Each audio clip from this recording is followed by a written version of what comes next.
कि रेल माने मंदिर के गेट पास जा। कितना है? वीडियो बना के डालब नेट पास जा।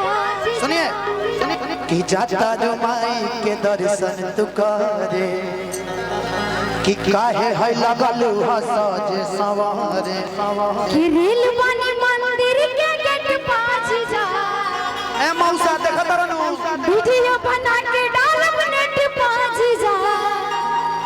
बुलेट पास जा हो बुलेट पास जा। ले चले घुमावे बुलेट पास जा। कि बुलेट बसाली हो बुलेट बसाली चलो ना घुमा दी बुलेट बसाली। ऐसा ना जीजा जी होना चाहिए। रंजीत भैया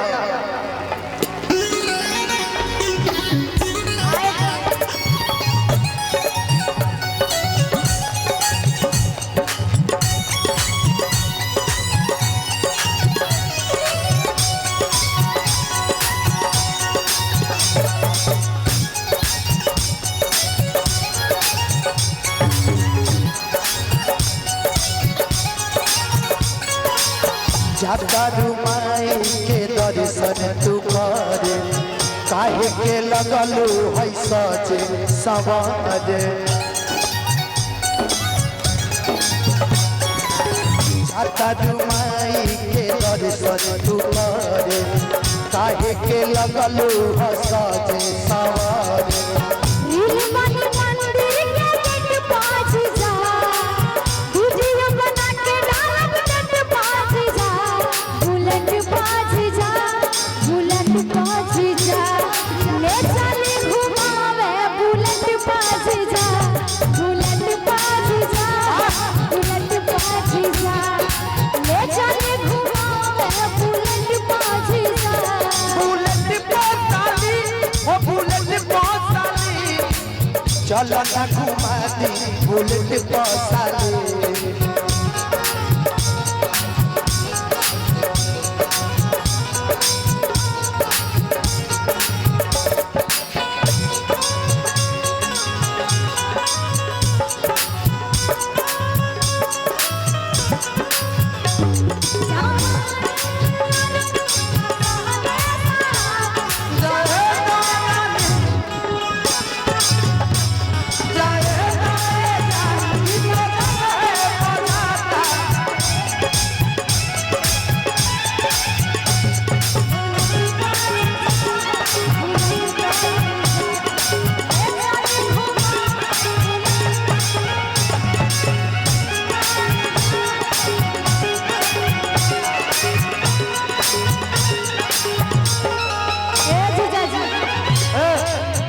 बोला ना साली जी आज मानव नाराउर का हल्का जीजा।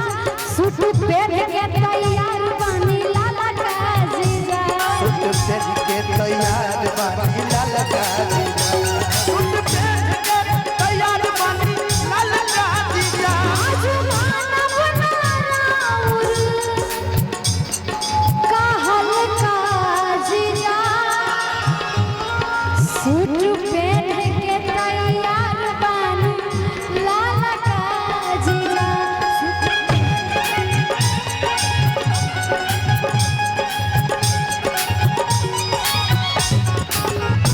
कि मानव ना हम चॉकलेट पास जा। हाय हाय हाय हाय चौमिना चाट के पलट पास जा। मानव ना हम चॉकलेट पास लस्सी पिया वो लस्सी ना चौमिना चाट के पलट पास जा। बुलेट पास जा बुलेट पास जा। ले चली घुमावे बुलेट पास जा। बुलेट पास जा। ले चली घुमावे बुलेट पास जा। पहुँच जा हो बुलेट पहुँच जा ए चली घुमा बुलेट पहुँच जा। बुलेट पास जा हो बुलेट पास जा। ले चली घुमावे बुलेट पास जा। बुलेट पास जा हो बुलेट पास जा। ले चली घुमावे बुलेट पास जा। बुलेट पास जा।